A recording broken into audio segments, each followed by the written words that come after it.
হযরত ওমর রাদিয়াল্লাহু তাআলা আনহু ক্ষমতার মসনদে বসা। ওই যুগে একজন যুবক পাহাড়ে বসবাস করত, যার নাম হলো আব্দুল্লাহ বিন আওয়াম। আব্দুল্লাহ বিন আওয়াম দেখতে অনেক সুন্দর, মায়াবী চেহারা। কিতাবে পড়ছি, কেউ যদি একবার তার দিকে তাকায় দ্বিতীয়বার তাকানো লাগে, এত সুন্দর করে রব তারে সৃষ্টি করছে। 1000 মানুষ যদি হাঁটে, মাঝখান দিয়া যদি আব্দুল্লাহ বিন আওয়াম হাঁটে, মানুষ তার দিকে তাকায় থাকে। এত মায়াবী চেহারা, সৌন্দর্যের অধিকারী বানাইছে। আব্দুল্লাহ বিন আওয়াম বড় দামি মানুষ, বড় সম্মানী মানুষ, কিন্তু কষ্টের বিষয় হলো তার মা দুনিয়ার থেকে বিদায় হয়ে গেছে। দুনিয়াতে শুধুমাত্র তার বাপ একা, পৃথিবীতে আর কেউ নাই। আপন ফুফু নাই, খালা নাই, দাদা নাই, দাদি নাই, শুধু বাপ আর সন্তান। অনেক দূরে একজন মালিকের গোয়াল ঘরে কাম করে, উটের পানি পান করায়। সকাল 10টায় যায়, আসরের সময় আবার বাসায় ফিরে আসে। প্রত্যেক দিন বাবাকে নিজের হাতে গোসল করায়। বাবার খেদমতের জন্য দুনিয়াতে কেউ নাই, শুধু সন্তান একা। সকালবেলা বাবারে গোসল করাইয়া নিজে চলে যায় কাজের জন্য। আবার বিকেলের টাইমে আইসা বাবার পায়খানা প্রস্রাবের খাতা নিজের হাতে সাফ করে। এই ডিউটি প্রতিনিয়ত তার চলতেছে। প্রত্যেকটা দিন বাবার খেদমতে নিয়োজিত থাকে। মা বাবা হলো অমূল্য সম্পদ, যাদের আছে খেদমত করেন, যাদের নাই দোয়া করেন। ঠিক না বেঠিক? যাদের বেঁচে আছে কপালে চুমা দেন। সম্মান যদি চান, মায়ের খেদমত করেন। ইজ্জত যদি চান, তাহলে মায়ের খেদমত করেন। যদি আপনি মনে করেন যে আমি সম্মানের সহিত বাঁচতে চাই, তো মায়ের খেদমত করেন। মা যদি পাগল হয়, আপনি পাগল হইয়েন না। মা যদি ব্যবহার খারাপ করে, সাবধান, আপনি খারাপ করিয়েন না। মা যদি উল্টাটাও বুঝে, খবরদার, আপনি সিধা বুঝতে গিয়া ধমক দিয়েন না। আব্বা যদি বেলাইনেও যায়, খবরদার, আপনি বেলাইনে যায়েন না। আব্বা আম্মা যাদের বেঁচে আছে, তারা যেন মনে করে তাদের জন্য 2টা জান্নাত ঘরে আছে। যার আব্বা আম্মা বেঁচে আছে, সে যেন মনে করে দোয়ার 2টা দরওয়াজা খুলে আছে। আব্বা আম্মা যাদের নাই, তারা গোপনে গোপনে কাঁদবেন আর বলবেন, রব্বির হামহুমা কামা রব্বায়ানি সগীরা। ও ভাই, যদি সম্মান চান, মায়ের পায়ের কাছে যান। যদি ইজ্জত চান, তো মায়ের পায়ের কাছে যান। দুনিয়ার ভিতরে স্বার্থ ছাড়া কেউ কাজও করে না, কথাও বলে না। ওই যে আপনার আব্বা বিনা স্বার্থে জীবন যৌবন সব আপনার জন্য শেষ করছে। আজকে আপনার ঘরে খাট ফার্নিচারের অভাব নাই, অথচ এমন একটা দিন ছিল যেই দিন আপনার ঘরে মানুষ বসবাসের উপযুক্ত ছিল না। ভাঙ্গা টিমের ঘর। খাবারের জন্য আপনার মা আর এক বাড়ির থেকে ফ্যান আইনা খাওয়াইতো। আপনার আব্বা সারাদিন পরিশ্রম করে ঘামে ভিজানো জামাটা নিয়ে ঘরে যাইতো। ওরে আপনার চেহারাটা দেখলে বাবার সারাদিনের কষ্ট ভুলে যেত। কয়েকদিন আগে যখন বৃষ্টি শুরু হইল, তখন আমি কুড়িগ্রামে যাইতেছি বয়ানের জন্য। দিনের বেলায় মাহফিল, আবার ওদিন বৃষ্টিও হইল। বাপ দেখলাম সন্তানরে নিয়ে স্কুল থেকে বাড়ি যাইতেছে। বৃষ্টি শুরু হয়ে গেছে, তাকায় দেখলাম বাবার নিজের শরীরের শার্ট খুইলা সন্তানের মাথায় দিছে। বাচ্চাটা বলতে আছে, আব্বু তুমি ভিজবা। বলে, আমি ভিজলে কিচ্ছু হবে না, তুমি ভিজলে তো স্কুল কামাই যাবে। আমার জ্বর আসলে অসুবিধা নাই, তোমার জ্বর আসলে তো তুমি বাচ্চা মানুষ সইতে পারবা না। পৃথিবীর কোন বন্ধু আছে জামা খুইলা আপনার মাথায় দিয়া নিজে কষ্ট করো? অবাক হয়ে গেলাম, সন্তান পিছলা রাস্তায় হাঁটতে পারে না। বাবার দিকে তাকায় দেখলাম সন্তানের পায়ের জুতা মাথায় নিয়ে হাঁটি। তখন বুঝলাম বাপ নামের ছায়াটা যার মাথার উপরে নাই, সে বুঝে কত বড় ছায়া হারায় ফেলাইছে। যার আব্বা ঘরে আছে, সে যেন মনে করে জান্নাতটা ঘরে আছে। অসুস্থ হইলেও যেন মনে করে শক্ত একটা মানুষ ঘরে আছে। মা যদি অসুস্থ হয়, তারপরেও মনে করবেন আপনার জান্নাত, আপনার সফলতা, আপনার শান্তি সব ঘরে আছে। যুবক প্রতিদিন সকালবেলা মা বাবার খেদমত করে চলে যায় ডিউটির জন্য। জুমার দিন তো হাত পায়ের নখ কাটা সুন্নত। কিতাবে আসছে যুবক বাবার নখ কাটতেছে বসে বসে। বাবার নখ কাটার পর বাবার মাথায় জাইতুনের তেল লাগায় দেয়। মা বাবা তো বেশি খেদমত লাগে না, একটু করলেই মা বাবা খুশি হয়ে যায়। আপনার স্ত্রীর যেই চাহিদা, ওই চাহিদা কি আপনার মায়ের আছে? আছে? আপনার সন্তানদের যেই চাহিদা, ওই চাহিদা তো আপনার মা বাবার নাই। সন্তানকে যত দিবেন ততই লাগে, মা বাবারে বেশি দেওয়া লাগে না, একটু দিলেই তাদের মন ভরে যায়। যুবক প্রতিদিন কাজের জন্য বের হয়, জুমার দিন বসে বসে পায়ের নখ হাতের নখ কাইটা ফেলায়। বাবায় আবেগে আবৃত হয়ে বলল, সন্তান, আমার মনটা চায় পবিত্র জুমার দিন, সাইয়্যিদুল আইয়াম ইয়াউমুল জুমা, জুমার দিন নাকি আল্লাহর কাছে বান্দার দোয়া কবুল হয়। আল্লাহর নবী বলছে, বাপ যদি সন্তানের জন্য দোয়া করে, সেই দোয়াও নাকি আল্লাহ ফিরায় দেয় না। আমি তোমার প্রতি সন্তুষ্ট আছি, বলো তোমার জন্য আমি কি দোয়াটা করতে পারি? আব্বাই কইতেছে, সন্তান বলতে আছে, আব্বা আপনি আমার জন্য দুইটা দোয়া করেন। এক নম্বরে আপনি আমার জন্য দোয়া করেন যেন রব আমাকে ঈমানের সহিত মরণ দেয়। সুবহানাল্লাহ জোরে বলেন। এর চেয়ে বড় দোয়া আর কি থাকতে পারে? আব্বা জান খাইলেও দিন যায়, না খাইলেও দিন যায়, অসুস্থ হয়ে বিছানায় পড়লে দিন যায়, আবার সুস্থ থাকলেও মানুষের রাত দিন কেটে যায়, কিন্তু ঈমান হারা হয়ে কবরে গেলে রাতও কাটবে না, দিনও কাটবে না। দোয়া করেন যেন রব্বুল আলামিন আমার ঈমান দিয়া কবরে নেয়। দুই নম্বরের দোয়াটা করবেন, রব যেন আমার প্রতি সন্তুষ্ট হয়ে দুইটা জান্নাতের মালিক বানায়। এবার বাবায় দুইটা হাত তুলে দোয়া করতেছে, বুড়া মানুষ বাচ্চাদের মতো হয়ে গেছে, দুইটা হাত তুলে দোয়া করতে আছে, মালিক আমার সন্তানকে যেদিন মরণ দিবা সেদিন ঈমানের সহিত মৃত্যু দিও। ছেলে তো বাবার পিছনে দাঁড়ায়া মাথায় তেল লাগায় চিরুনি করতেছে, আর সন্তান বলতে আছে আমিন। এবার বাবা আবার বলতে আছে, রব্বুল আলামিন আপনি আমার সন্তানকে দুইটা জান্নাতের মালিক বানান। সন্তান হাসতেছে আর বলতে আছে আমিন। দোয়া শেষ হয়ে গেল, ছেলে বাবারে বলতে আছে, আব্বা জান যে দোয়াটা করলেন এটা কি কবুল হবে? বাপ ধমক দিয়া বলল, সাবধান, এমন কথা বলবা না। মুমিনের কোন দোয়া রব্বুল আলামিন ফিরায়া দেয় না। মুমিনের দোয়া রব্বুল আলামিন কখনোই ফিরায়া দিতে পারে না। আর তুমি না আমার সন্তান, নবীজি বলছে মা বাবার পায়ের নিচে সন্তানের জন্য জান্নাত। অতএব আমি দোয়া করছি, নিঃসন্দেহে রব আমার দোয়া শুনছে। হাদিসের কিতাবে আসছে, যুবক প্রত্যেক দিন যখন কাজে যাইত, কিছু দূর যাওয়ার পরে একজন সুন্দরী সুশ্রী রমণী যুবককে বারবার ডিস্টার্ব করত। বারবার বলতো, যুবক আমার মনে চায় তোমার সাথে আমি পার্সোনাল সময় কাটাই। যুবক প্রতিদিন বলে, ইন্নী আখাফুল্লাহ, আমি একজন রে সবচেয়ে বেশি ভয় পাই। চিৎকার মেরে বলেন, তিনি হলেন কে? বলার সাথে সাথে মেয়েটা ভয় পায়, চলে যায়। একদিন আর দুই দিন না, কয়েকবার যুবকের রাস্তা আটকায় ফেলাইছে।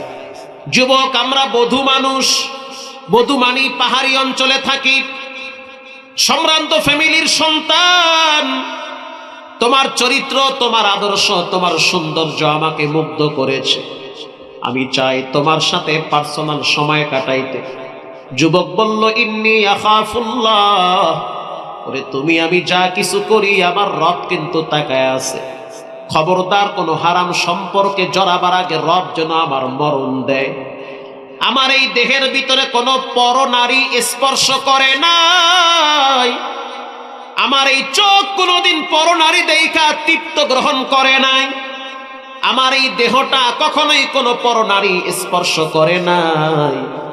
আমি আমার আব্বার অনুগত সন্তান, আমি আমার মাকে হারাইছি, নিজের হাতে মায়ের কবরে রাখছি। আমি যখন আমার মায়ের কবরে রাখছি, কবরের দৃশ্য দেখছি, ওরে কবরের মাটি দেখছি, না জানি কখন আমার যাওয়া লাগে। আমার মৃত মায়ের চেহারাটা চোখের সামনে ভাসে, দুনিয়ার রং তামাশা আমার ভালো লাগে না। আমার মায়ের শোক আমি এখনো কাটাইতে পারি নাই। আব্বারে পাইছি, খেদমত করি, আমার এখন সময় নাই, আর মনও চায় না যে তোমার সাথে আমি সময় কাটাবো, মজা মাস্তি করো। রাস্তা ছেড়ে দাও, আমি চলে যাই, তুমিও চলে যাও। চতুর্থ দিন মেয়েটা বলতে আছে, যুবক যদি আজকে আমার সাথে সময় না কাটাও, আমি কিন্তু তোমার শরীরে টাচ করতে বাধ্য হব। যুবক বলল, ইন্নী আখাফুল্লাহ, আল্লাহু আকবার বলেন, আমি কিন্তু আল্লাহরে ডরাই। তুমি মনে করিও না যে তোমার প্রেমে আমি মুগ্ধ হয়ে যাব, তাহলে দুনিয়া থাকে না। আমার পুরা কলিজাটা জড়া আল্লাহর ভয়। আমার মৃত মায়ের চেহারা আমার চোখের সামনে ভাসে, অসুস্থ বাবা আমার ঘরের ভিতরে, রং তামাশা আমার জীবনে এখন ভালো লাগে না। মেয়েটা পিছন থেকে জড়ায় ধরছে। যখনই জড়ায় ধরল, যুবক চিৎকার মেরে বলতে আছে, আল্লাহ আপনি আমার আওয়াজ শুনতেছেন? আমি পাহাড়ি যুবক, আমার নাম আব্দুল্লাহ বিন আওয়াম। আমার আব্বা গতকালকে আমার জন্য আপনার কাছে দোয়া করছে, আপনি আমার জন্য ঈমানি মরণ দিবেন। অতএব আমি চাই হারাম সম্পর্কে জড়াবার আগে আমার জন্য মৃত্যু হয়। হাদিসে আসছে, রুব্বা শাযা আখবারা লাউ আকসামা আলাল্লাহি লা আবাররা। আমি বলি নাই, রাসূল বলেছে। কিছু মানুষ আছে দেখতে মানায় না, চেহারাও সুন্দর না, চুলও তেমন সুন্দর না, পোশাক আদিও তেমন ভালো না, মানুষ মনে করে এরা বুঝি জুইতেন না। আরে ধুরো, পাগল টাইপের মানুষ। নবীজি বলেন, তাদের মুখের পাওয়ার এত বেশি, তাদের কলিজার ভিতরে রবের প্রেম এত বেশি, তারা হাত তুলতে দেরি হয়, আসমান থেকে দোয়া কবুল হইতে দেরি হয় না। আরো জোরে সুবহানাল্লাহ। দেখতে মানায় না, কিন্তু তাদের কলিজা ভরা একজনের ভয়, তিনি হলেন কে? রব্বুল আলামিন। আপনি আমার মরণ দেন, আল্লাহর ফয়সালা। আজরাইল পাঠায় দিল, শরীরের ভিতরে জ্বর চলে আসছে।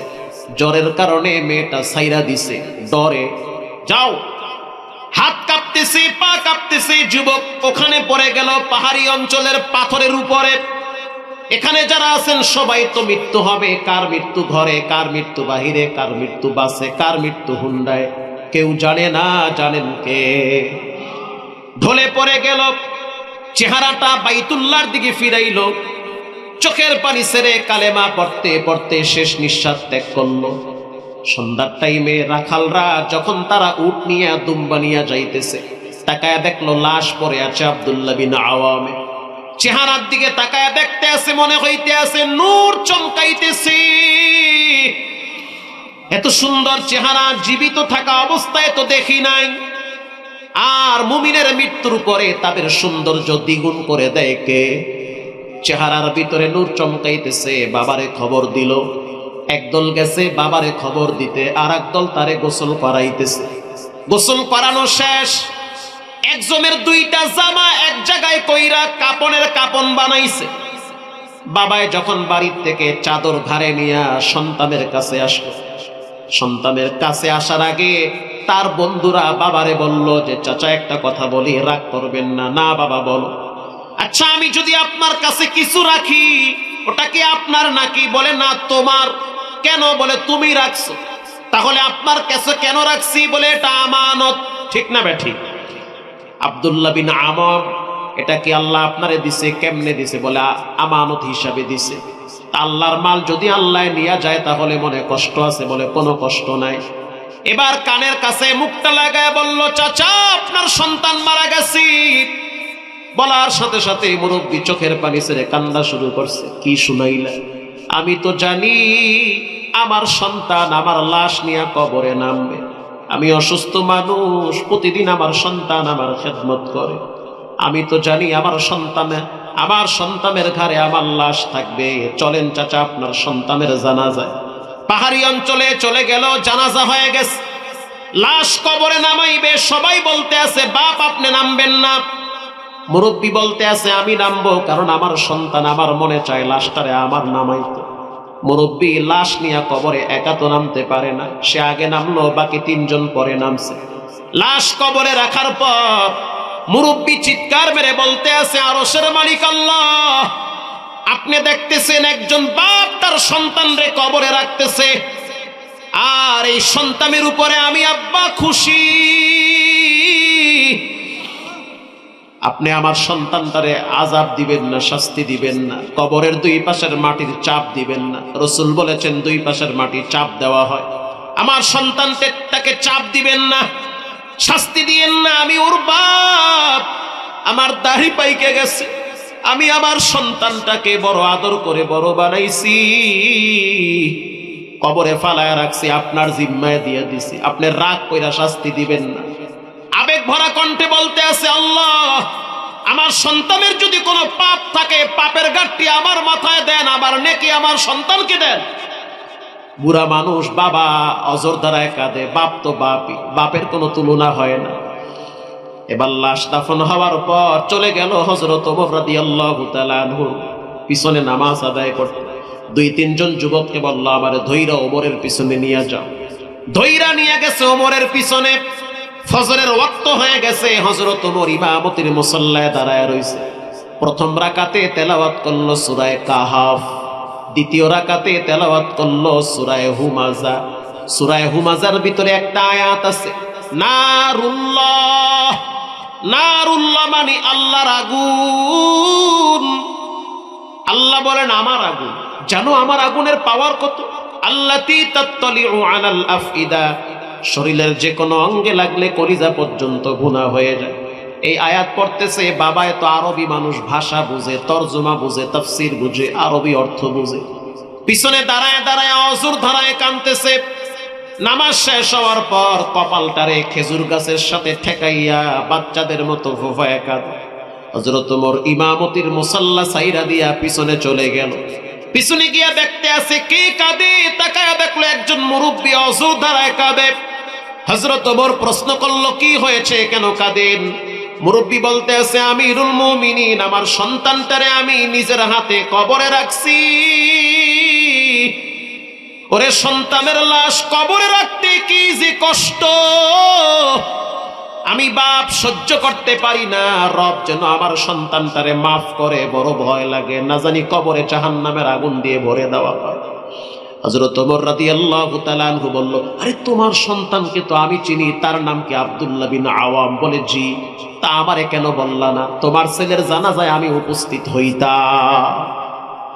মুরব্বী বলতে আছে, আমিরুল মুমিনিন সত্য করে বলেন, বুড়া মানুষ বাচ্চাদের মতো কথা বলে, সত্য করে বলেন আমার ছেলের জানাজায় কি আপনি আসতেন? হযরত ওমর বলে, ওয়াল্লাহি, আল্লাহর শপথ, আমি তোমার সন্তানের জানাজায় আসতাম। মুরব্বী বলতে আছে, তাহলে আমি সাক্ষী দিলাম আমার সন্তান মুনাফিক হতে পারে না, কারণ ওমর যদি আমার ছেলের জানাজায় আসে, আমার সন্তান মুনাফিক হতে পারে, আমার ছেলে তাহলে ঈমানদার। হযরত ওমর বলতে আছে, মুরব্বী শুনে নেন, কেন আপনি আমারে ডাকেন নাই? বলে আপনি রাষ্ট্রীয় কাজে ব্যস্ত। একটা যুবকের জানাজায় আসতে গিয়ে যদি আপনার রাষ্ট্রীয় কাজের ব্যাঘাত ঘটে, 100 মানুষ মারা যাক, কিচ্ছু হবে না, ওমর বিপদে পড়লে অনেক ক্ষতি হয়ে যাবে। আরো পাহাড়ি অঞ্চলে আমার বাড়ি, গ্রামে আমার বাড়ি, ওই পাহাড়ি পথ পাড়ি দিয়ে আপনি জানাজায় আসবেন, দরকার নাই। আপনি রাষ্ট্রীয় কাজে থাকেন, আমার সন্তানের জানাজা হয়ে গেছে, আপনি একটু দোয়া করলে হবে। হযরত ওমর বলল, চলো ঘোড়ার পিঠে, উটের পিঠে উঠো, তোমার ছেলের কবরের পাশে দাঁড়ায় আমি দোয়া করব। আল্লাহু আকবার বলে। হযরত ওমর কবরের পাশে দাঁড়াইল। কবরের পাশে দাঁড়াবার পরে একটা আয়াত পড়ল, ওয়া আম্মা মান খাফা মাকামা রাব্বিহি ওয়া নাহান নাফসা আনিল হাওয়া। যে ব্যক্তি রবের ডরে গুনাহ করে না, নামাজ ছাড়ে না, হারাম খায় না, জেনা ব্যভিচারে লিপ্ত হয় না, কারো হক নষ্ট করে না, কাউকে গালি দেয় না, স্ত্রী সন্তানদের সাথে খারাপ ব্যবহার করে না, আব্বা আম্মার সাথে দুর্ব্যবহার করে না, ফা ইন্নাল জান্নাতা হিয়াল মাওয়া, তার ঠিকানা হবে আল্লাহর জান্নাতে। এই আয়াত পড়ার সাথে সাথে কবরের ভিতর থেকে যুবকের কণ্ঠে আল্লাহ একটা আয়াত ভাষায় দিছে। যুবক চিৎকার মেরে বলল, ওয়ালিমান খাফা মাকামা রাব্বিহি জান্নাতান। ওরে ওমর শুনে নেন, রব্বুল আলামিন আমাকে একটা জান্নাত দেয় নাই, বরং 2টা জান্নাতের ওয়াদা করেছে। আরো জোরে সুবহানাল্লাহ। ওয়ালিমান খাফা মাকামা রাব্বিহি জান্নাতান, একটা না 2টা? জান্নাতান, 2টা। রব আমাকে 2টা জান্নাত দিছে। হযরত ওমর বলতে আছে, বুঝছি এটা ওমরের কারামতি না, এটা তোমার বাবার দোয়া কবুল হয়েছে। এজন্য যুবক ভাইরা, যেই আয়াত তেলাওয়াত করলাম, আল্লাহর ভয় অন্তরে থাকতে হবে। নামাজ ছাড়া যাবে না, রোজা ছাড়া যাবে না, আব্বা আম্মার খেদমত ছাড়া যাবে না, জনগণের খেদমত ছাড়া যাবে না। আজ থেকে পাক্কা নিয়ত করে নেন, জীবনে হারাম খাবো না, মা বাবার সাথে বেয়াদবি করব না, কোনো মেয়ের সাথে অবাধ মেলামেশায় লিপ্ত হব না, কোনো মানুষের বিন্দু পরিমাণ বিপদ চাবো না। দিলটা যদি ভালো থাকে, তওবার নিয়াইতে খালিস দিলে দুইটা হাত আল্লাহকে দেখায় দেন। মিল্লাতা আবিকুম ইব্রাহিম হুয়া সাম্মাকুমুল মুসলিমিন।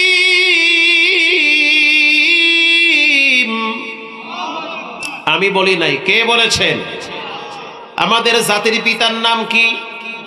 আমি বলবো জাতির পিতার নাম কি? আপনি জোরে ফাড়ায় বলবেন ইব্রাহিম। পারবেন না ইনশাআল্লাহ?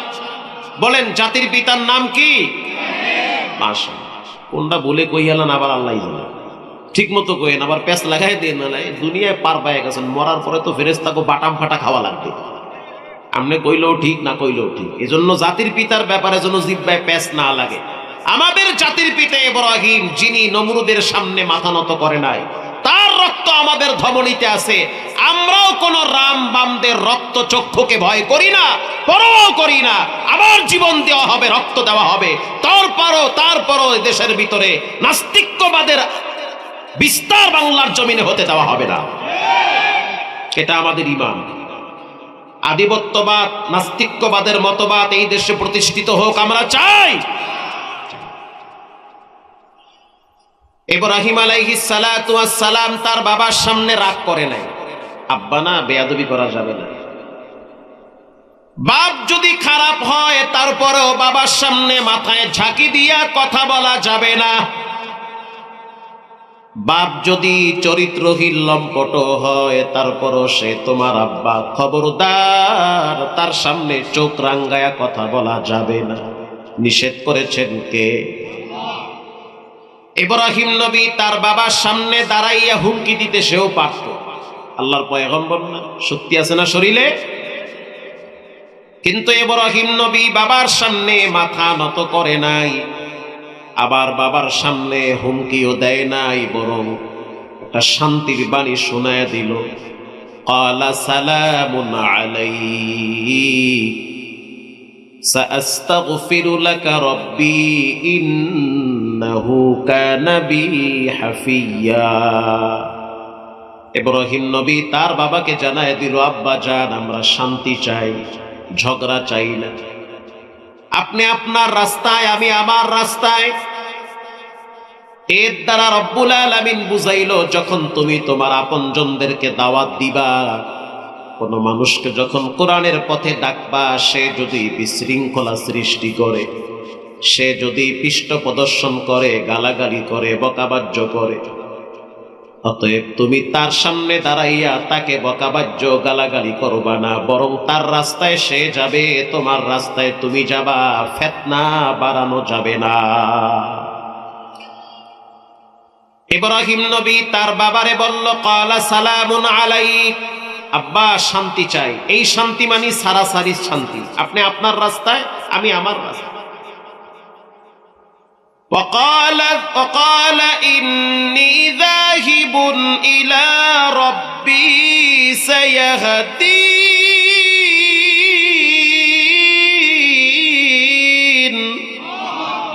আমি একজনের পথে, একজনের দিকে মুখ করলাম, ওই দিকেই রওনা হইলাম। তিনি হলেন কে? আপনি থাকেন নমরুদকে নিয়ে, আমি আমার রবের দিকে চললাম। কিন্তু আব্বা জান, আমি আপনার জন্য বরদোয়া করব না, আপনাকে আমি অভিশাপ দিব না, আমি আপনার জন্য লানত দিব না, আপনার অমঙ্গল কামনা করব না, বরং সাআস্তাগফিরু লাকা রাব্বি ইন্নাহু কানা বি হাফিয়্যা। আমি আপনার জন্য রবের দরবারে ইস্তিগফার, তওবা করতেই থাকব। বাপ ছেলেরা দেয় হত্যার হুমকি, আর ছেলে বাবার ব্যাপারে আল্লাহর কাছে দোয়া করতে চায়। মারহাবা বলেন। কিছুদিন পরই নমরুদের পক্ষ থেকে অর্ডার হয়ে গেল, ইব্রাহিমকে আগুনে ফালাও।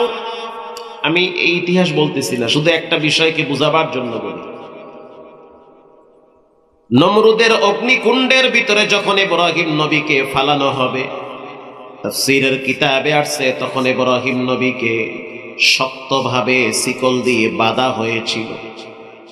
বাঁধার পর তাকে দাঁড় করায় রাখা হয়েছিল।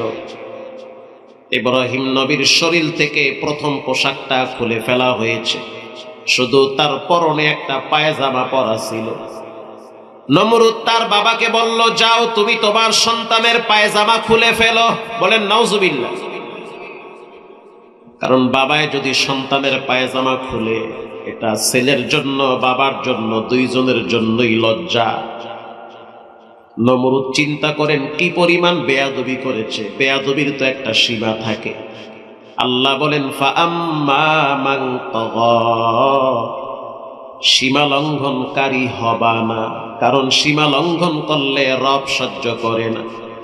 সীমা লঙ্ঘন হতে হতে এমন পর্যায়ে চলে যায়, রবের ফয়সালা এমন শক্ত হয়, আল্লাহর ধরাটা এত কঠিন হয়, শেষ পর্যন্ত নিজের হাতের রান্নাও খাইতে দেয় না। কেমনে ঠিক কইয়া কি বুঝেন আল্লাহই জানে। আল্লাহ তাআলা যখন হঠাৎ কোন জালেমকে ধরে, আল্লাহ বলেন আমি তাকে এক চুল পরিমাণ সুযোগ দেই না, এর ভিতরেই ক্ষমতার চেহারের পায়া ভেঙ্গে তছনছ হয়ে যায়। ইব্রাহিম আলাইহিস সালাতু ওয়াস সালামের পায়জামার ফিতা ধরে কেবল বাবায় টান মারছে।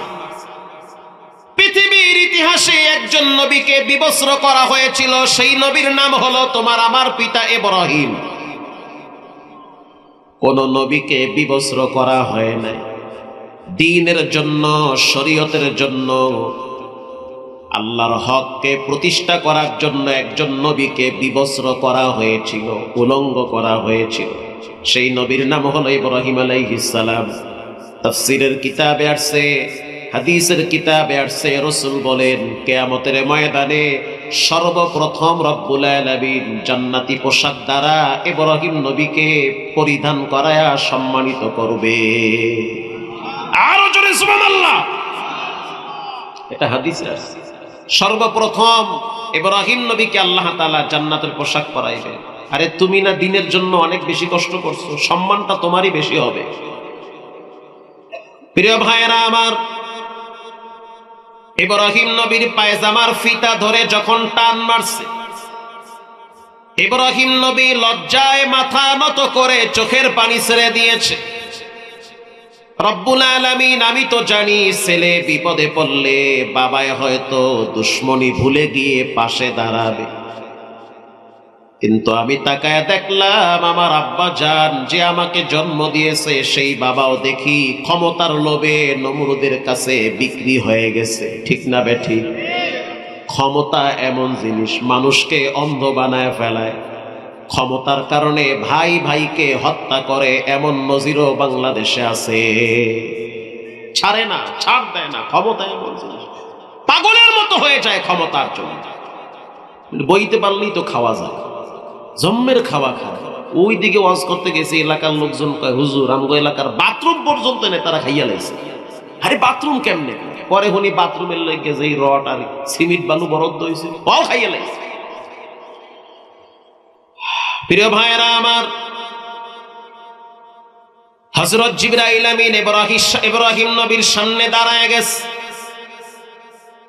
দাঁড়ায় বলতে আছে, ইব্রাহিম তোমার কোন সহযোগিতা লাগবে? আমি তোমার সাহায্য করতে চাই। আমার 600 ডানা আছে। বলেন কয়টা? 600। একটা ডানা দিয়া যদি আঘাত করি, নমরুদের অগ্নিকুণ্ড বঙ্গোপসাগরে ভাসবে। একটু অর্ডার দেন, একটা ডানা দিয়া নমরুদের আগুনটারে নিভায় ফেলাই। ইব্রাহিম নবী স্পষ্ট জানায় দিল, যাও তোমার কোন সহযোগিতা আমি ইব্রাহিমের লাগবে না। মারহাবা বলেন, তুমি চলে যাও। একে বলে ঈমান। ওরে ঈমানের ঠেলা, সুবহানাল্লাহ। ঈমান কারে? যত লোভ দেখাও কাজ হবে না, তোমার সহযোগিতা দরকার নাই। এদেশের কত বড় বড় নির্যাতিত আলেমদেরকে লোভ দেখানো হয়েছে, তারপরেও তারা টাকার বস্তাকে লাথি মেরেছে, রামবামদের সাথে মাথা নত করে নাই। ইব্রাহিম নবীর রক্ত আছে না তাদের সন্তানের শরীরে। টাকার দ্বারা গরু ছাগল বিক্রি হয়, মানুষ বিক্রি হইতে পারে না। কোন মুমিন টাকার মাধ্যমে বিক্রি হইতে পারে পারে না, বিক্রি হয়ে না। অনেক চাচারা আছে এক কাপ চা 2টা বিড়ির লইগে বিক্রি হয়ে যায়। প্রিয় ভাইরা আমার, ইব্রাহিম আলাইহিস সালাতু ওয়াস সালাম বলল, জিবরাইল তোমার কোনো সহযোগিতা লাগবে না, তুমি চলে যাও। তাফসীরে রুহুল মানিতে আসছে হযরত জিবরাইল আলাইহিস সালাতু ওয়াস সালাম বলল, আমার সহযোগিতা লাগবে না বুঝতে পারছি, তো যার সহযোগিতা লাগবে তার কাছে চাও। ইব্রাহিম নবী যেই জবাবটা দিল শুনলে তো আপনারা অবাক হয়ে যাবে। ইব্রাহিম নবী বলেন, আমি কেন চাবো, সে কি আমারে দেখে না? আল্লাহু আকবার, জোরে বলেন। আরে আমি কেন চাবো, সে তো আমাকে দেখে। বলেন আল্লাহ আমাদেরকে দেখে কি দেখে না? আলাম ইয়ালাম বিআন্নাল্লাহা ইয়ারা। বান্দা রাত্রিবেলা দরজা জানলা লাগায়া মোবাইলের দিকে তাকায়া কি দেখো, তোমার রব সেটাও কিন্তু তোমাকে দেখে। পানির ভিতরে ডুব দিয়ে তুমি কি করো, সেটাও কিন্তু তোমার রব তোমাকে দেখে। ইয়ালামু খাইনাতাল আ'য়ুনি ওয়া মা তুখফিস সুদূর। আল্লাহরে ভয় করো, কারণ রব তোমাকে দেখতে পায়, রাতেও দেখে দিনেও দেখে। দুনিয়ার মানুষের ঘুম আছে, তন্দ্রা আছে। আল্লাহ বলেন, লা তাখুযুহু সিনাতুন ওয়ালা নাউম। আল্লাহর কোনো ঘুম নাই, কোনো তন্দ্রা নাই। অন্ধকার রাতে কোনো বান্দা যদি পেটের ব্যথায় চিৎকার মারে, কেউ যদি না শোনে, সেটাও একজন শোনেন, তিনি হলেন কে? রাত্রিবেলা সমুদ্রের মাঝখানে তুফান শুরু হয়ে গেছে, নৌকার মাঝি দাঁড়ায় দাঁড়ায় কাঁদতেছে। সে ঠিক মতো দাঁড় বাইতে পারে না, পাংখাটা ধইরা রাখতে পারে না, তুফানের বাড়িতে পাংখা ভাঙ্গে বালাইছে। এবার নৌকার মাঝি চোখ বন্ধ করে জোরে একটা ডাক দিচ্ছে, আল্লাহ কারীম। সমুদ্রের ভিতরে কেউ নাই, সেখানেও বান্দার ডাক একজন শুনেন, তিনি হলেন কে? নৌকার মাঝির বাড়ি হলো আমাদের কুয়াকাটার পাশের গ্রামের নাম হলো ইউসুফপুর।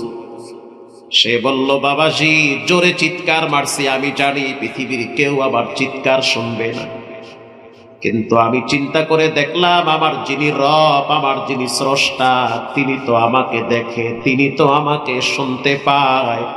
এজন্য আমি জোরে একটা ডাক মারছি। আল্লাহর কি ফয়সালা, তুফানের বাড়িতে যখন নৌকা ডুবে গেল, আমিও যখন পানির নিচে একবার যাই, আবার তুফানের বাড়িতে যখন উপরে উঠি, উপরে যখন উঠতেছি পানি খাইতেছি, পেট ভইরা গেছে, হয়তো দম বন্ধ হয়ে যাবে। ইন দি মিন টাইমে আমি বুঝতে পারলাম আমার হাতে যেন কি লাগতেছে।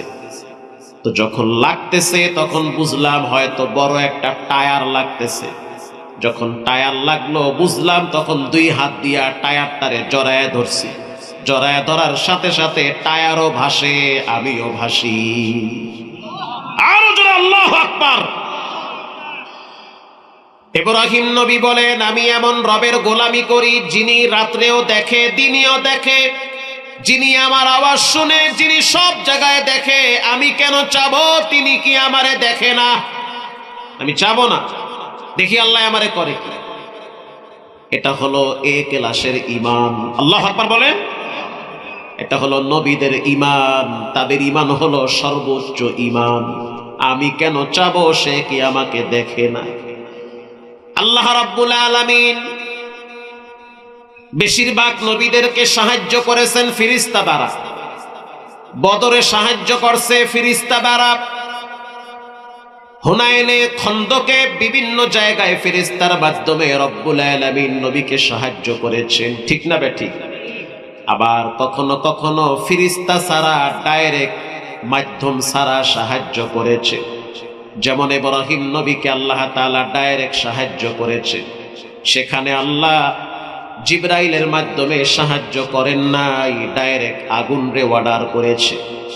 আল্লাহ রাব্বুল আলামিন বলেন, কুলনা ইয়া নারু কুনি বারদান ওয়া সালামান আলা ইব্রাহিম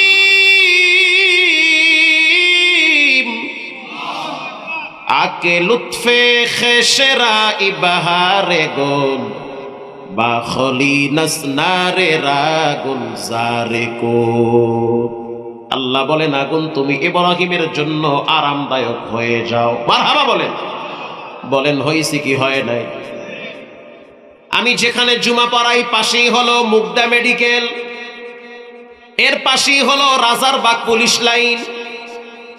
তো পুলিশের বক্তব্য, সেই পুলিশ এখনো আমার মসজিদে জুমা পড়ে। আমি প্রায় 5 বছর আগে যখন প্রথম জুমার খেদমত নিয়েছি জিলপারে, তো নামাজের পরে মুসল্লিরা সাধারণ খতিবের সাথে দেখা করে, দোয়া চায়, আবার দোয়া দেয়। তো একজন দেখলাম অনেক বড় দাড়ি, মজার বিষয় হলো লম্বা একটা জুব্বাও দেখলাম।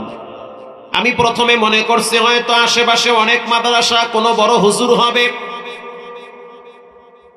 আমি বললাম, ওস্তাদ আপনি কোন মাদ্রাসায় পড়ান? সে জবাব দিল, হুজুর আমি পুলিশে চাকরি করি। আমি অবাক হয়ে গেছি, পুলিশে চাকরি করে, লম্বা জুব্বা, আবার মুখে দাঁড়িয়ে আছে। কোথায় থাকেন? ভাড়া। হুজুর ভিতরে থাকি, নন্দীপাড়ার থেকে একটু ভিতরে, কারণ শহরের ভিতরে থাকলে ভাড়া বেশি লাগে, আমার অত টাকা নাই। আমি বললাম, এই পরিবর্তন কিভাবে? সে উত্তর দিল, রবের একটা কুদরত দেখা রব আমার কলিজার ভিতরে রবের ভয় বাড়ায় দিছে। আমি বললাম, রবের কি কুদরত দেখলেন? সে জবাব দিল, হুজুর খিলগাঁও ফ্লাইওভারের নিচে আমি ডিউটিরত অবস্থায় ছিলাম, দাঁড়ায় দাঁড়ায় ডিউটি করতেছি। তিনি একজন এসআই মানুষ। তো আমার সামনে দিয়া মন্ত্রীর গাড়ি যাবে, রাস্তা আটকায় রাখা, আর এক রাস্তা ছাড়তে হবে। আমার ডিউটি হলো রাস্তা ক্লিয়ার রাখা। মন্ত্রী সাহেব চলে গেল, আমি দাঁড়ায় আছি। আমার পিছনে হলো চায়ের দোকান। ফ্লাইওভারের নিচে চায়ের দোকান থাকে না? চায়ের দোকান পিছনে। একেবারে ফ্লাইওভার ঘেঁষে বড় বড় অ্যাপার্টমেন্ট। যখন আপনি তালতলা দিয়া যাবেন, ফ্লাইওভার দিয়া তাকায় দেখবেন ডানে বামে বড় বড় অ্যাপার্টমেন্ট দাঁড়ায় আছে। আবার কারো নিজস্ব বাড়ি, 4 তলা 5 তলা 6 তলা বাড়ি। হুজুর আমি যখন দাঁড়ায় আছি, আমি সিদ্ধান্ত নিলাম চা খাওয়ার পরে আমি অফিসে যাব। ইন দি মিন টাইমে আমি একটা আওয়াজ পাইছি, মনে হচ্ছে দূর থেকে কে যেন একটা বস্তা ফালাইছে। আওয়াজটা পাওয়ার সাথে সাথে যখন আমি বামের দিকে মাথা ঘুরাইলাম, পিছনের দিকে তাকায় দেখলাম একটা বাচ্চা 5 তলার বিল্ডিং ছাদ থেকে নিচে পড়ে গেছে। আমি দৌড়ায় কাছে গেলাম। আশ্চর্য বিষয় হলো, কাছে গিয়া দেখলাম বাচ্চা আবার দাঁড়াইয়া একা একা পা দিয়ে হাঁটতেছে। আমি অবাক হয়ে গেলাম, এতটুকুন বাচ্চা কেমনে হাঁটতে পারে? আমি ওরে ধইরা 2-4 জন পুলিশ সদস্যকে ডাইকা তাড়াতাড়ি মুগদা মেডিকেলে নিয়ে গেলাম। ডাক্তার বলতে আছে কিচ্ছু হয় না, একটা ট্যাবলেটও খাওয়া লাগবে না, ওর পশম নষ্ট হয় নাই। পুলিশ বলতে আছে, হুজুর যেই রব এতটুকুন বাচ্চারে 5 তলার থেকে বাঁচাইতে পারে, হাঁটাইতে পারে, ওই রব বাড়ির পিছনে বাঁশবাগানে কবরে রাইখাও শাস্তি দিতে পারে। এরপর থেকে আমি 9-6 কইরা পয়সা কামাই না, লক্ষ লক্ষ টাকা ঘুষের বান্ডিল আসে, আমি নেই না, কারণ যখন নিতে যাই তখন বাচ্চার চেহারা ভাসে।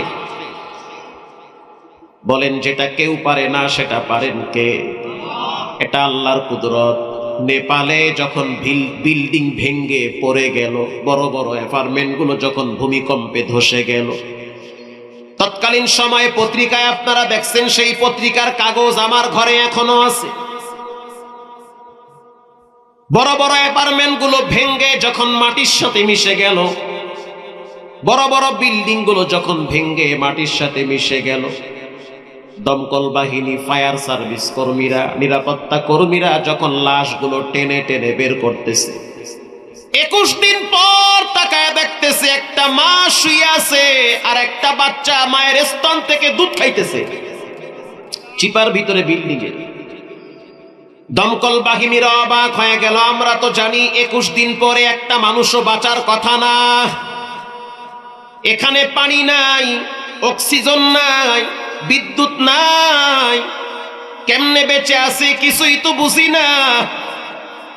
মাকে যখন হসপিটালে নেওয়া হইল, মজার বিষয় হলো মা যেভাবে শুয়েছিল, বাচ্চাটা মাকে জড়ায় ধইরা দুধ পান করতেছিল। দমকল বাহিনীরা বলে বাচ্চারে টান দেই, কিন্তু বাচ্চা মাকে ছাড়তে চায় না। এত জোরে টান দিলাম, বাচ্চা ও ও কইরা চিৎকার মারে। বাচ্চা বুঝাইতে চায় আমি আমার মায়ের কাছে সবচেয়ে বেশি নিরাপদ। এটা হলো মায়ের প্রতি বাচ্চার ভালোবাসা। তো হসপিটালে নেওয়ার পরে ডাক্তাররা যখন মেশিন লাগাইলো, দেখলো মহিলাটা জীবিত আছে, বাচ্চাটাও জীবিত। এই চিপার ভিতরে বিদ্যুৎ নাই, অক্সিজেন নাই, ভাঙ্গা বিল্ডিং এর ভিতরে 21 দিন পর্যন্ত কে বাঁচায় রাখছে? জোরে বলেন। প্রিয় ভাইরা আমার, এজন্য রবকে ভয় করেন। ইব্রাহিম আলাইহিস সালাতু ওয়াস সালামের ঈমান ছিল সর্বোচ্চ ঈমান। যখন নমরুদের অগ্নিকুণ্ডের ভিতরে ফালানো হইল, যেটা আমি বলতে গিয়া অনেক কথা আপনাদেরকে পিছন থেকে বললাম। ইব্রাহিম নবীকে যখন আগুনে ফালানো হয়, ওই সময় একটা ব্যাঙ আইসা বারবার ইব্রাহিম নবীর আগুন নিবানোর জন্য প্রস্রাব করতে থাকে। তাফসীরে ইবনে কাসিরে আসছে একটা পাখি ঠোঁটের মাথায় পানি নিয়ে বারবার ছাড়ে। তাফসীরে রুহুল মানিতে আসছে একটা ব্যাঙ আইসা বারবার প্রস্রাব করে। ইব্রাহিম নবীর আগুন নিবাবে 42 কিলোমিটার চুলা। ইব্রাহিম নবীর আগুন নিবাইতে ব্যাঙ আইসে প্রস্রাব কইছে, মানে প্রস্রাবের পানি দ্বারা ব্যাঙ নিবাবে। ব্যাঙের প্রস্রাব তো মোটামুটি 1 কেজি হবে, আধা কেজি না আরো কম, আরো কম। প্রশ্ন করা হইল, ব্যাঙ তুমি ইব্রাহিম নবীর আগুন নিবানোর জন্য এতটুকুন পানি নিয়ে আসছো, তাও আবার প্রস্রাব, এটা কেমনে সম্ভব? ব্যাঙ যেই জবাবটা দিল, এখান থেকে আপনার শিক্ষা আছে। ব্যাঙ জবাব দিল, আমি জানি আমার এই ছোট্ট অল্প পানির দ্বারা ইব্রাহিম নবীর আগুন নিববে না, কিন্তু আমি আমার রবকে দেখাইতে চাই আমি ইব্রাহিম নবীর পক্ষে, দ্বীনের পক্ষে আছি, এজন্য বারবার লাভ দে। আল্লাহু আকবার, জোরে বলেন। প্রিয় ভাইরা আমার, এজন্য দ্বীনের পক্ষে থাকা লাগবে, তাওহীদের পক্ষে থাকা লাগবে, ঈমানের পক্ষে থাকা লাগবে। মুমিনের হাসিটাও নেকি, কান্নাটাও নেকি, মুমিনের গলার আওয়াজটাও সওয়াব, ঠিক না বেঠিক? আল্লাহ রাব্বুল আলামিন বলেন, ফাআম্মা মান তাগা, সীমা লঙ্ঘনকারী হইও না, ওয়া আসারাল হায়াতাদ দুনিয়া, দুনিয়াকে প্রাধান্য দিও না। ছোটবেলায় তো এক সময় আমরা লেখাপড়ার ফাঁকে ফাঁকে খেলাধুলা করতাম, আর এমন যুগ চলতে আছে, এই যুগে খেলাধুলার ফাঁকে ফাঁকে বাচ্চারা লেখাপড়া করে। আমরা যখন ছোট আছিলাম তখন খেলাধুলা কি বেশি করতাম না লেখাপড়া বেশি করতাম? লেখাপড়া বেশি, খেলাধুলা ফাঁকে ফাঁকে ওই শুক্রবার কবে আইবে এই চিন্তায় থাকতাম। আর এমন যুগ চলতে আছে, লেখাপড়ার ঘরে আগুন লাগায় সারা দিন পাবজি, ফ্রি ফায়ার, টিকটক নিয়ে হইয়া থাকে। সেই সময় চলতেছে। শয়তানে যদি কেউরে কামড়ায়, কাম থইয়া আকাম করে। টিকটক বানাইতে গেছে মাইয়ার পোলা দুইজনে মিললে, টিকটক বানাই না জায়গা পায় না, রেল লাইনে গেছে টিকটক বানাই। টিকটক বানাইতে গিয়ে ট্রেনের চাকার নিচে গেছে। টিকটক বানাই না জায়গা পায় না। ওই যে কইলাম না, যার কাম নাই হে করে আকাম, যার কাম নাই হে কি করে? আকাম করে। আমরা তো কাম করছি, লেখাপড়া করছি, খাওয়ারও টাইম পাই না। যে যতটুকুন পানিতে নামে অতটুকুন ভিজে, যতটুকুন কষ্ট করে অতটুকুন ফল পায়। সারাদিন বাবার হোটেলে থাকে আর বাবার টাকা নিয়ে হুন্ডায় তেল ভইরা মেয়েদের পিছনে ঘুরে, এরকম একদল যুবক আছে। মায়ের ঘরের চাউল বিক্রি করে মোবাইলে এমবি ভরে পাবজি আর ফ্রি ফায়ার নিয়ে ব্যস্ত থাকে। এদের পরিণাম এক সময় কি হবে জানেন? আল্লাহ না করুক, না হোক, দোয়া করি, কিন্তু পরিস্থিতি এমনই হয়। এদের ম্যাক্সিমাম পরিণাম এমন হয়, শেষ সময় ভিক্ষা করে খাওয়া লাগে। মানুষ ভিক্ষাও দিতে চায় না। এই তো নড়াইলে ওয়াজে গেছি, তো পিছনে খাড়ায় একজন কইতে আছে, হুজুর আমারে কিছু সাহায্য করেন সবার কাছ থেকে নিয়ে। সভাপতি ধমক দিচ্ছে, যা। কি ব্যাপার আপনি ধমক দিলেন যে? ধমক দিব না করবো কি? হ্যাঁ টাকা পয়সা নিয়ে ঘরে যায় আর হ্যার পোলায় হেই টাকা নিয়ে নেশা খায়। তিনটা পোলা, তেনোটা পোলাই অকর্মা, কোনো কামের নাই, হারাদিন মোবাইল টেপে আর হারাদিন গাঁজা খায়। এই টাকা উড়াইয়ে করবে কি? আছে না নাই? অভাব। এই কুড়িগ্রাম ওয়াজে গেছি বুরিঙ্গামারি। বুরিঙ্গামারি একটা থানার নাম। শাপলা চত্বরে বয়ান করলাম, তো ওসি সাহেব বলতে আছে, এই ওসি আছে না পলাইছে আল্লাহ জানে, কয়েক বছর আগের কথা, অত তাহার কথা না, অত পলাই নেই কোথায়। যে পরিমাণ খাইছে, ওরে খাওয়া মানে খাইতে খাইতে পুরা ড্রাম বানাই হেলাইছে শরীরটারে, জম্মের খাওয়া খাইছে। পরে হুনি বলে হে নাই এলাকায় কমে গেছে আল্লাহ জানে। তো ওসি সাহেবের বক্তব্য, হুজুর যুবকদেরকে নিয়ে কিছু অষ্টস কইরে, খুব ভালো কথা করল। মহল্লায় এমনও যুবক আছে সাপের লেজ দইরা টিকটক বানায়। সাপ আছে না, সাপ, সাপের লেজ দইরা ঘুরায়, আর একটারে কয় তুই ভিডিও কর। আমার এসে চিন্তা করে, শয়তানে যদি কামড় না দেয় হে লেজে হাত দেবে কা? এরকম ঘুরাইতে আছে আর একজনে ভিডিও করতে আছে। ভিডিও করে লাভ কি? আরে ফেসবুকে ছাড়লে তো সবাই দেখবে সাপের লেজ ধরে ঘুরায়, এ তো একটা হিরো হয়ে গেছে গা। তো সাপের লেজ ধরে ঘুরাইতে ঘুরাইতে সাপ তো ঘুরতে ঘুরতে মোটামুটি অজ্ঞান। সাপ চিন্তা করে আমি দেশে আছি না ইন্ডিয়া এসেছি, এত ঘুরায় আপনি তো আসতে আসতে নদীতে তো খবর হয়ে গেছে। ঘুরাইতে ঘুরাইতে মোটামুটি শেষ। সাপ কিন্তু মনে নাই ভং ধরছে। মানুষ যখন বেশি অতিরঞ্জিত করে তখন রবের ধরাটা হঠাৎ হয়। বেশি আনন্দ করলে বেশি কান্দা লাগে। এ মেয়ে গত সপ্তাহে হলেন নাই কুমিল্লায় ইলেটগঞ্জে 7 জন মরছে। ইলেটগঞ্জে ফজরের টাইমে 7 জন মারা গেছে, এক জায়গায় শেষ, ওনার কোরবানি হয়ে গেছে। এর ভিতরে 5টা আসলে কক্সবাজার থেকে ঢাকায় আসতেছে। ব্যাগের ভিতরে শুটকি। প্রশাসনের বক্তব্য, ব্যাগের ভিতরে শুটকি, 7টা লাশ পাহারা দিতে আসি। এর ভিতরে এমনও লাশ আছে যার কানে হেডফোন লাগানো, মোবাইল ছিটকে ভুট্টা খেতে গেছে। পুলিশ বলতে আছে, হুজুর মোবাইলের দিকে তাকায় দেখলাম গান চলতেছে, অথচ মোবাইলের মালিক মারা গেছে। বাসে উঠলে মানুষ মোবাইলে গান চালাইতে চালাইতে হনতে হনতে যায় না, তো ইয়ে তো ঘটছে। মাওলার কুদরতি খেলা কেনা ঠেয়াইবে।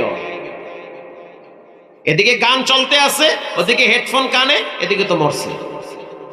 এটাই তো জীবন। ভাই তুমি বাসে উঠছো, ওঠার আগে দোয়া পড়ো, 2 রাকাত নামাজ পড়ো, আল্লাহর কাছে ইস্তেগফার করো, দোয়া পড়ো, সুন্দর একটা দোয়া পড়ো, সুবহানাল্লাযী সাখারা লানা হাযা ওয়া মা কুন্না লাহু মুকরিনিন 7 বার পড়ো। কারণ বর্তমান যে উল্টা পাল্টা গাড়ি আর যা উল্টা পাল্টা যায়, মরা তো নাহের দ্বারে ঘোরে, ঠিক না ভাই? ঠিক। দোয়া পড়েন, এশারের নামাজ পড়েন, ইস্তেগফার পড়েন 100 বার, কারণ সকাল হওয়ার আগে পরকাল হতে পারে। প্রত্যেক দিন টাঙ্গাইল রোডে কম বেশি গাড়ি অ্যাক্সিডেন্ট করে, প্রায় দিন। আমি না হইলো সপ্তাহে 6 বার যাই এই রোডটা দিয়ে, 6 বার। আমার বেশিরভাগ মাহফিল ওই পারে, সিরাজগঞ্জ, উল্লাপাড়া, বেলকুচি, বগুড়া, ওদিকে টাঙ্গাইল, এলেঙ্গা পেলেঙ্গা যা আছে ওই সাইডগুলো। তা আমি তো দেখি প্রায় সময় রাস্তায় লাশ পড়ে থাকে। তো সাপের লেজ ধরে ঘুরাইতে আছে, কোন কথা কোন দিকে যাই, ঘুরাইতে ঘুরাইতে সাপ তো গেছে মরে, অত মরে নাই, ভং ধরছে। আচ্ছা লেজ পর্যন্ত গেছো, থাক, শয়তান আবার একটা কামড় দিছে। শয়তান হয়েছে মনের শয়তান। হে এখন সাপের কল্লায় হাত দিছে, এরকম হাত দিছে কল্লায় হাত দিয়ে কইতে আছে, কল্লাটা তো অনেক সুন্দর, তুমি ভিডিও করো, আমি সাপের মাথার উপরে চুমা খাই। পত্রিকা আসছে, কর্তব্য পত্রিকা আসছে, সেই পত্রিকার আমার কাছে এখনো কাট করা আছে। সাপের মাথায় গেছে চুমা খাইতে, সাপ চিন্তা করে তুই খাবি কি, তোরে আগে খাইয়া দিয়ে আমি, ফস করে মারছে, হেলে জায়গায় শেষ। যার কাম নাই, আমাকে বরিশালে ভাষায় কয় হে করে আকাম। কোন